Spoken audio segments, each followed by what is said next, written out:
안녕하세요. 말씀과 함께 새롭게 오는 소망의 아침입니다. 하나님 나라의 완성은 특별한 능력이 아니라 끝까지 이어지는 순종을 통해 이루어진다고 하는 것이 오늘의 핵심 메시지입니다.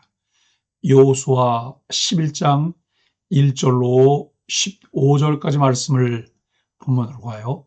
순종의 시간, 하나님 나라를 완성해 가는 길이라고 하는 주제로 함께 은혜를 나누기를 원합니다. 여호수아 10장은 하나님이 이루신 승리가 어떻게 삶의 흐름 속에서 이어지는지를 보여주며 마무리되었습니다. 이스라엘은 한 번의 승리에 머물지 않았고 하나님이 주신 승리를 따라 계속 나아갔습니다. 그리고 그 모든 과정을 성경은 한 문장으로 정리합니다. 여호와께서 이스라엘을 위하여 싸우셨음이니라 라고 하는 여호수아 10장 42절의 말씀입니다. 지난 본문에서 우리는 이 사실을 깊이 묵상했습니다. 승리는 사건이 아니라 흐름이며 신앙은 한 번의 결단이 아니라 반복되는 순종이라는 것을 확인했습니다. 이제 여호수아서 11장으로 넘어오면서 우리는 또 다른 전환점을 맞이하게 됩니다.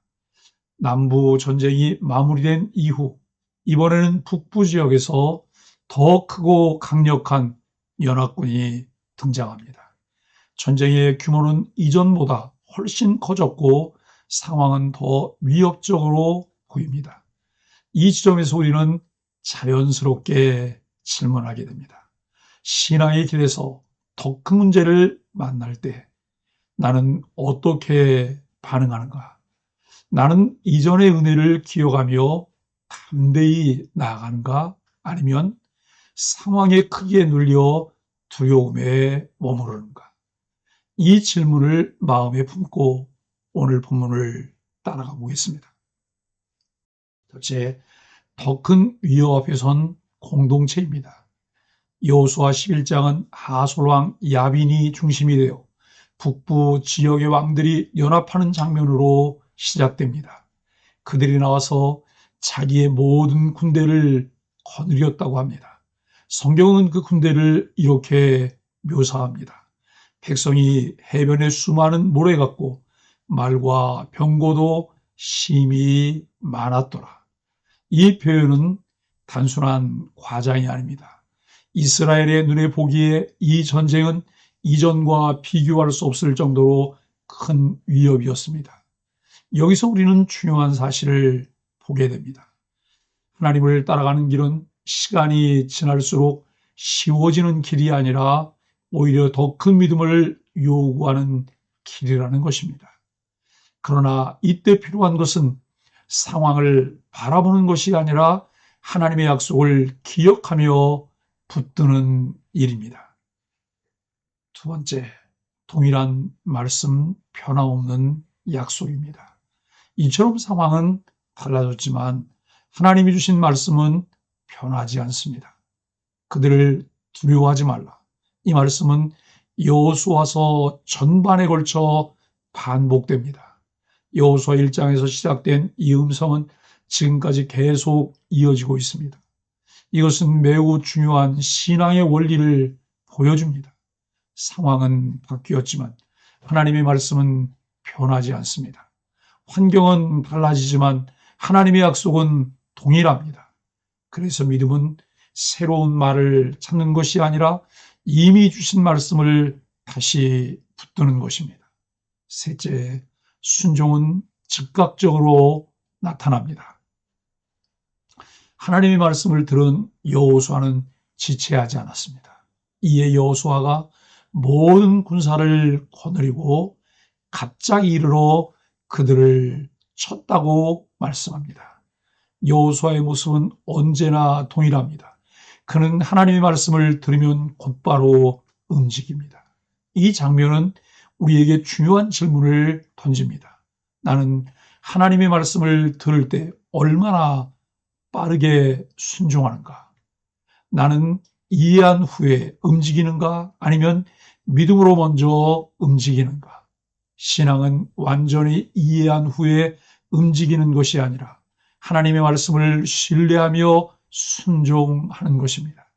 히브리서 기자는 믿음은 바라는 것들의 실상이요 보이지 않는 것들의 증거라 하였습니다. 넷째, 철저한 순종, 분명한 기준입니다. 본문에서 하나님은 여호수아에게 구체적인 명령을 주십니다. 그들의 말의 힘줄을 끊고 불로 병거를 살으라고 말씀하십니다. 이 명령은 단순한 일반 원리나 전술이 아니라 북부 연합군의 군사력을 무력화시키기 위한 전쟁 명령입니다. 당시 말과 병거는 군사력의 핵심이었습니다. 특히 평야가 많은 북부 지역에서는 병거가 전쟁의 승패를 좌우할 수 있었습니다. 이스라엘은 이런 장비를 가지고 있지 않았습니다. 따라서 이 전투에서 승리하고 나면 자연스럽게 이런 장비를 전리품으로 취할 수 있는 기회가 주어집니다.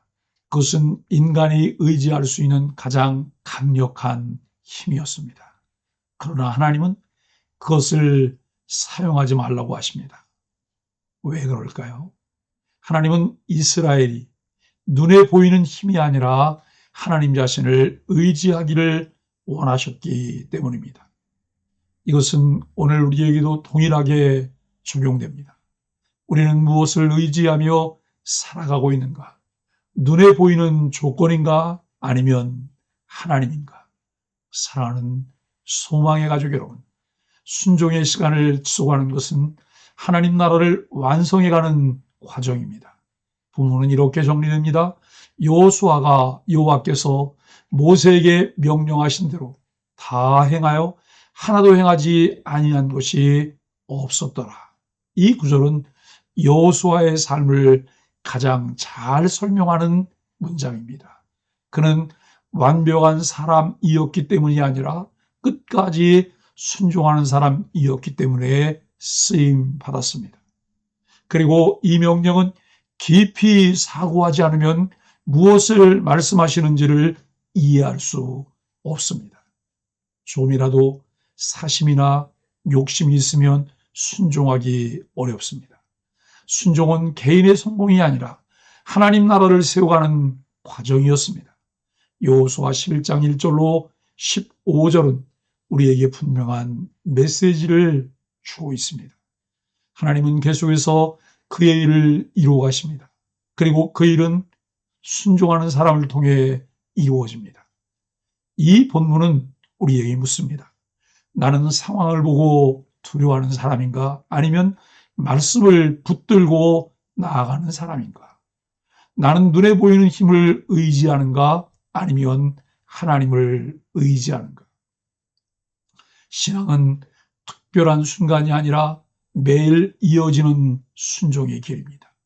그래서 우리는 오늘 다시 결단해야 합니다. 하나님의 말씀을 붙들고 끝까지 순종하는 삶을 살아가겠습니다.